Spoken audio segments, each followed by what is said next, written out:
کیا عورتیں بھی قبرستان جا سکتی ہیں؟ جی ہاں، اگر عورتیں باقی ہر جگہ جا سکتی ہیں تو قبرستان بھی جا سکتی ہیں، بشرطے کہ وہ قبرستان جانے کے تقاضے پورے کرے۔ ایک اور روایت میں بھی آتا ہے، حضرت عائشہ بیان کرتی ہیں کہ رسول اللہ صلی اللہ علیہ وسلم نے قبرستان کی زیارت کی رخصت دے دی تھی،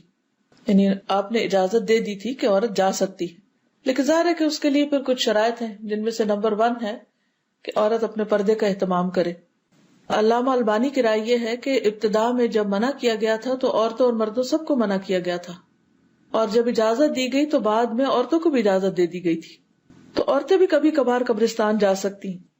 لیکن شرط یہ ہے کہ وہاں جا کر وہ صبر استقامت کا مظاہرہ کریں، یعنی یہ نہیں کرے کہ وہ وہاں جا کر رونا دھونا شروع کر دیں اور بے ہوش ہونے لگیں اور دوسروں کو ایک مصیبت میں ڈالیں، اور چیخو پکار سے بھی وہاں بچنا چاہیے، کیونکہ بعض اوقات عورتیں اپنے جذبات پہ قابو نہیں رکھ پاتی تو وہ خوشی اور غم کے موقع پر چیخنا شروع کر دیتی ہیں، چلانا شروع کر دیتی ہیں، زور سے آوازیں نکالنے لگتی۔ قبرستان عبرت کی جگہ ہے، اس لیے وہاں جا کر ایسی کوئی حرکت نہیں کرنی چاہیے کہ جس سے انسان کو پریشانی ہو، یعنی صرف کرنے والے کو نہیں بلکہ جو لوگ سن رہے ہیں ان کو بھی پریشانی ہو یا پھر اللہ تعالیٰ کی ناراضگی ہو۔ انس بن مالک سے روایت ہے، نبی صلی اللہ علیہ وسلم نے ایک عورت کو قبر پر روتے ہوئے دیکھا تو فرمایا، اللہ سے ڈرو اور صبر کرو، یعنی صبر سے کام لو۔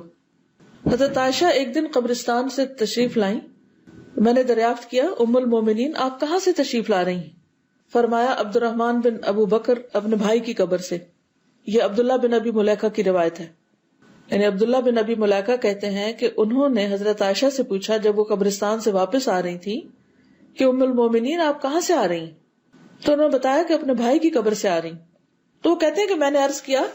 رسول اللہ صلی اللہ علیہ وسلم نے زیارت قبور سے منع نہیں فرمایا تھا؟ آپ نے فرمایا ہاں، لیکن بعد میں جانے کا حکم بھی دے دیا تھا، کیونکہ عورتوں کو بھی آخرت کی تیاری اور آخرت کا احساس کرنے کی اتنی ہی ضرورت ہے جتنی مردوں کو۔ حضرت عائشہ کہتی ہیں کہ میرے گھر کے جس کمرے میں نبی صلی اللہ علیہ وسلم اور میرے والد کی قبریں تھی،